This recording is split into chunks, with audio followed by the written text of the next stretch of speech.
चाहे बेटी पंडित की हो चाहे मौलाना की हो, बेटियां तो बेटियां होती है। तो अगर माँ का दूध पिया है ब्रजभूषण शरण सिंह अभी तक जितने वेतन भत्ते लिए हैं वो सारे वापस कर दे। वो तो लोटियन जोन्स में कोठी मिली है और आपको तमाम जो सरकारी खर्चे किए हैं वो सारे पैसे वापस कर दो। देश के ये पहलवान बेटियां वापस कर देगी। आप लोग वापस करो, हिम्मत है तो। कोटी नहीं करो, तरीका यही कहता है, संविधान हमारा ये कहता है, हमारा धर्म भी कहता है अधिकार और कर्तव्य है। प्रधानमंत्री जी के भी अधिकार और कर्तव्य है, संविधान में भी है। प्रधानमंत्री का कर्तव्य ये कहता है, चूंकि वो राजा हैं, आपने देखा होगा प्रजा के कहने से प्रभु श्री राम ने अपने गर्भवती पत्नी का परित्याग किया, मां सीता का परित्याग किया, वाल्मीकि ऋषि की कुटिया छोड़ आए।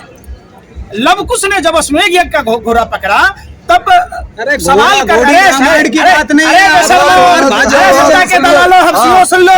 जब लवकुश ने पूछा कि हे पिता, हे प्रभु श्री राम, जिस राम की मर्यादा की दुनिया पूजा करती है वो प्रभु श्री राम अपनी गर्भवती पत्नी का परित्याग कैसे किया?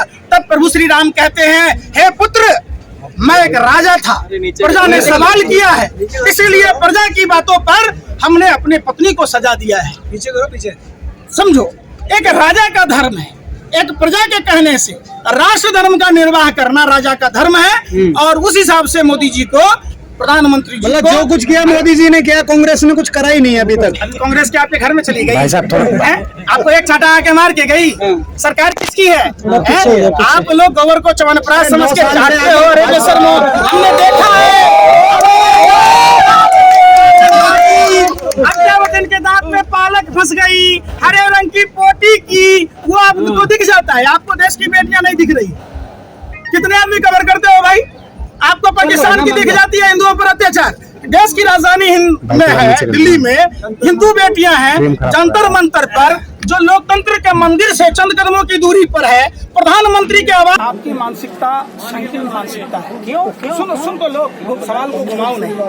देश कानून से चल रहा है और कानून के हिसाब से आईडी नीचे करो यार। बोलो, पहले सवाल है कि देश में तमाम जो समस्याएं हैं, एक निर्भया के बाद में निर्भया फंड का गठन किया गया और निर्भया फंड में भी कटौती होने की। आज जो देश की नेता चाहे किसी भी पार्टी का हो, अगर वह बलात्कारी है तो उसे सजाए मौत की सजा मिलना चाहिए। दूसरी बात, ब्रजभूषण शरण मेडल पर सवाल उठाया है, देश के गरिमा पर सवाल उठाया है और उन्होंने कहा है ये मेडल 15-15 रुपए की आती है। ब्रजभूषण शरण सिंह जी, आप में ऐसी क्या खासियत थी कि आपको लोटियन जोन्स में कोठी मिली है और आपको तमाम जो सरकारी खर्चे किए हैं वो सारे पैसे वापस कर दो। देश के ये पहलवान बेटियां वापस कर देगी। आप लोग वापस करो, हिम्मत है तो। अगर माँ का दूध पिया है ब्रजभूषण शरण सिंह अभी तक जितने वेतन भत्ते लिए हैं वो सारे वापस कर दे। वो तो फिर वही बात, आप कहाँ तक पढ़े हो? अरे सुन तो यार, हमें भी बोलने दो। दिल्ली तो यूं ही बदनाम है रास्ता काटने के लिए, आप दिल्ली से भी ज्यादा खतरनाक है। आप सुनो, आप कहाँ तक कर रहा हो ना? तो आपका जो सर्टिफिकेट है 1 रुपया दाम है।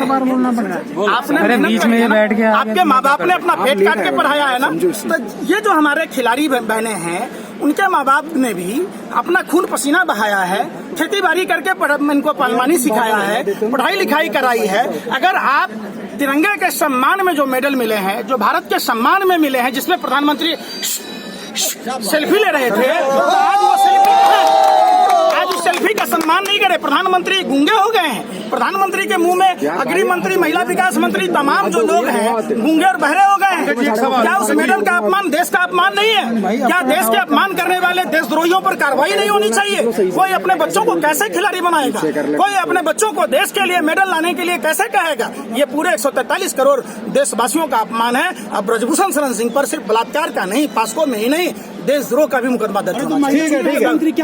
पंकज जी, ब्रजभूषण सिंह के ऊपर वो जैसे जैसे मोटी होती जा रही हैं, उनका दिमाग भी मोटा हो जाता जा रहा है। 400 का सिलेंडर ना दिख रहा। रेप के चार्जेस नहीं है ब्रजभूषण सिंह के ऊपर, मोलेस्टेशन के चार्जेस। आप गलत कह रहे हैं। आप फिर वही बात, मैंने क्या कहा? तिहाड़ जेल में बंद थे, तिहाड़ जेल में बंद थे। अरे मैं पूछ रहा हूँ, तिहाड़ी है? अरे भाई तिहाड़ में थे। दाऊद के साथ में संबंध था। था कि नहीं था? हाँ जी। तो आप क्या कहोगे? मान लो आपके हाथ में कानून है, आप अगर अभी उसकी जांच होगी तब यौन शोषण क्या होता है आप बताओ। अगर अब भी चुप है तो निश्चित रूप में आपके शरीर में खून नहीं पानी है। नहीं तो पंकज श्रीवास्तव जब बिल्किस बानो का रेप हुआ था, उनके रेपिस्ट को छोड़ दिया गया, उन्हें स्टेज पे बुला के फूल मालाएं पहनाई गई, तब पंकज श्रीवास्तव कहाँ थे? आपका नाम क्या है भैया? मेरा नाम छोड़िए सर, आप बताइए। नहीं बताना पड़ेगा ना भैया। आप संकीर्ण मानसिकता से ग्रसित है ना, आप हर एंगल में हिंदू मुसलमान कर रहे हैं। इसका मतलब नहीं, बिल्कुल कर रहे हैं। सुन लो, अरे भाई सुन तो लो, अरे बेशर्मो सुन लो, मैंने बिल्किस बानो में भी इतना ही निंदा किया था जितना आज कर रहा हूँ। मेरे लिए चाहे बेटी पंडित की हो चाहे मौलाना की हो, बेटियां तो बेटियां होती है। तो बेटियों का अब अगला कदम क्या होगा? आज 21 मई था, इनका बहुत बड़ा ऐलान था, अभी अगला कदम क्या है? देखिए कदम क्या है, अभी कैंडल मार्च का इन लोगों ने आयोजन किया है।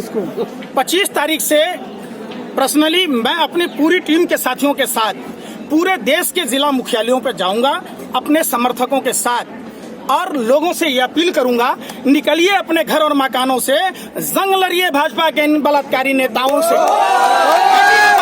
भाजपा भगाना होगा, बलात्कार की घटनाओं पर कानून बनना चाहिए और ठोस कदम बनना चाहिए। इसके लिए मैं पूरे हिंदुस्तान में पूरी लोगों से अपील करूंगा। पूरी भाजपा के क्या बलात्कारी हैं? कोई तो सही होगा। एनसीआरबी का डाटा बता दीजिए, सबसे ज्यादा किसका है? अरे बता दो यार, आरएसएस से आए हो? अरे आरएसएस से आए हो? बताओ। प्रदीप करूलकर के बारे में सवाल नहीं पूछते। प्रदीप करूलकर से सवाल नहीं पूछते। जो प्रदीप करूलकर 4 पीढ़ियों से आरएसएस में था, जो डीआरडीओ का वैज्ञानिक है, जो भारत की खुफिया जानकारी पाकिस्तान को दे रहा था। अभी रघुवंशी पत्रकार, फ्रीलांस जो पत्रकार है, जो अभी खुफिया जानकारी दे रहा था, उस पर बात नहीं कर रहे।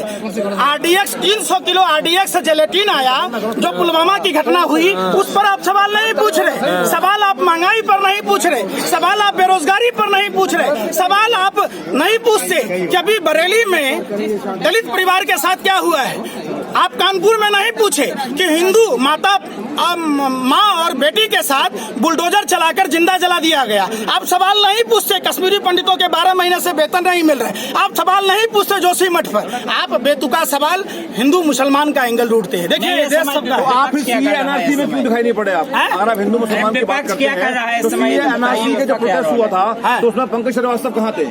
वहाँ तो दिखाई नहीं पड़े पंकज श्रीवास्तव। आप भगवा चश्मा पहने हुए हैं। इसलिए एनआरसी में मैं दिल्ली से शाहीनबाग जाता था, ईदगाह जाता था, जाफराबाद जाता था, बिदर गया था, किशनगंज गया था, चप्पे चप्पे पर हमारी खबर रहती है। इसका मतलब आप अंधभक्त हो। आप सिर्फ आपको नहीं पता, पूरे हिंदुस्तान के लोगों से मैनेज कर ले। सवाल आपसे सरकार से पूछना चाहिए, सत्ता पक्ष के लोगों से पूछना चाहिए, जो सवाल हमसे पूछ रहे हो। अगर हम सत्ता में होते तो हम ठोस कानून बनाते और उनको जेल में डाल दिया होता। किसकी गवर्नमेंट चाहिए आपको 24 में? आप बताओ ना, किसकी गवर्नमेंट चाहिए आपको 24 में? गवर्नमेंट का वोट देना ये वोट का समय नहीं है, राजनीति का समय नहीं है, जनता खुद तय कर लेगी। मोदी जी का एक अधिकार है। सभी दलगत भावनाओं से ऊपर उठकर, जाति धर्म भाषा प्रांत से ऊपर उठकर देश के बेटियों के हक में सभी को मैदान में उतरना चाहिए। 2000 वोट देना आपका काम है, मतदान आपका अपना अधिकार है। इसके लिए हम अपील नहीं करेंगे, अभी बेटियों के इंसाफ की अपील करेंगे। हाथ जोड़कर आपसे भी विनती है कि आप देश की बेटियों के इंसाफ के लिए लड़ाई लड़ें।